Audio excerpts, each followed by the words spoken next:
Bismillahirrahmanirrahim. Assalamualaikum warahmatullahi wabarakatuh. Alhamdulillah, alhamdulillahi rabbil alamin, wabihi nasta'in ala umurid dunya waddin. Wassalatu wassalamu ala asyrafil anbiya'i wal mursalin sayyidina Muhammadin sallallahu alaihi wasallam bil lafzi Allahumma salli wa sallim wa barik alaihi. Rabbi shrahli sadri wa yassirli amri wahlul 'uqdatam min lisani yafqahu qawli. Tiada untayan kata yang patut kita ucapkan selain rasa syukur alhamdulillah kehadirat Allah Subhanahu wa taala yang telah memberikan taufik dan hidayahnya. Salawat besertakan salam semoga tetap kekal abadi kepada putranya Abdullah, buah hatinya Siti Aminah, Muhammad sallallahu alaihi wasallam, yang telah memberi kabar gembira kepada umat yang bertakwa dan kabar duka kepada umat yang durhaka. Alhamdulillah wa syukurillah, kita akhirnya dipertemukan kembali dengan bulan Ramadan yang penuh berkah. Ramadan memang selalu dinanti oleh umat Islam di penjuru dunia, tak terkecuali juga oleh generasi milenial. Ada yang sedikit berbeda dengan Ramadan 1443 Hijriah dengan Ramadan sebelumnya. Jika Ramadan tahun lalu kita masih dihadapkan dengan gelombang COVID-19 yang sedang tinggi-tingginya, dan kabar duka seolah tak henti kita dengar dari mereka yang kita kenal atau bahkan dari orang-orang terdekat kita.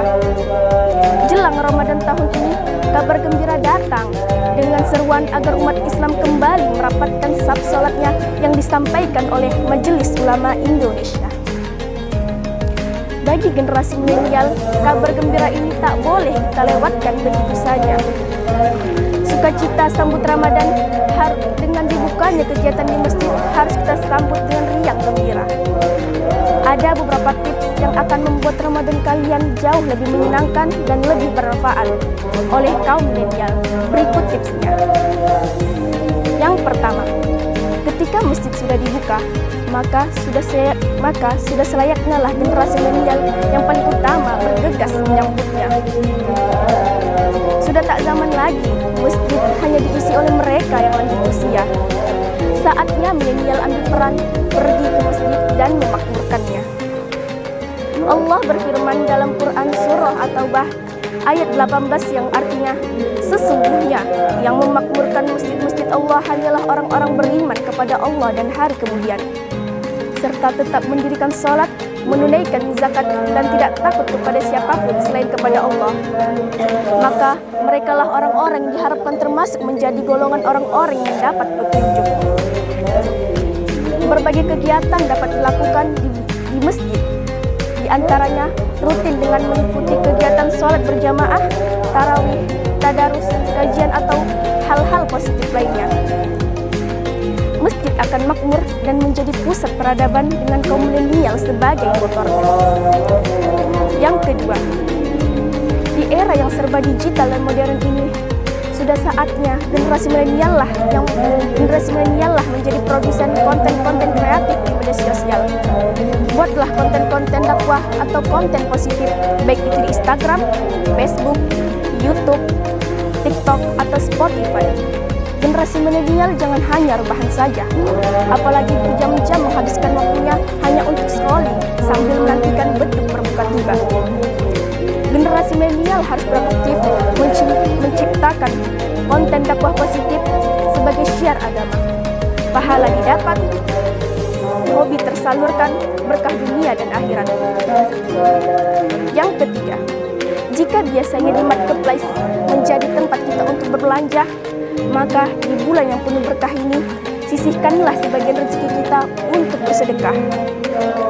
Perhatikan sekitar, jangan-jangan ada 1-2 tetangga kita yang sedang membutuhkan ulur tangan kita.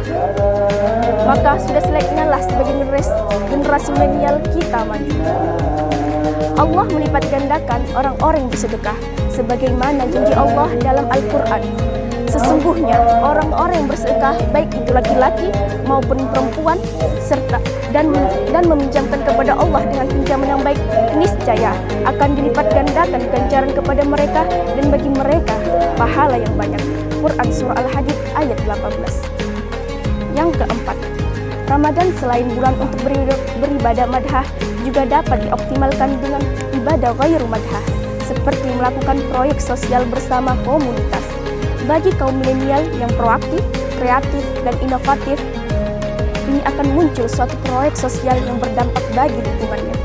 Bukankah Rasulullah SAW pernah bersabda, sebaik-baik manusia di antara kalian adalah yang paling banyak berguna bagi orang lain. Hadis riwayat Bukhari.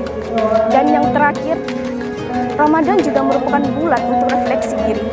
Patut diingat bahwa kita bisa dan harus meminta hanya kepada Allah semata.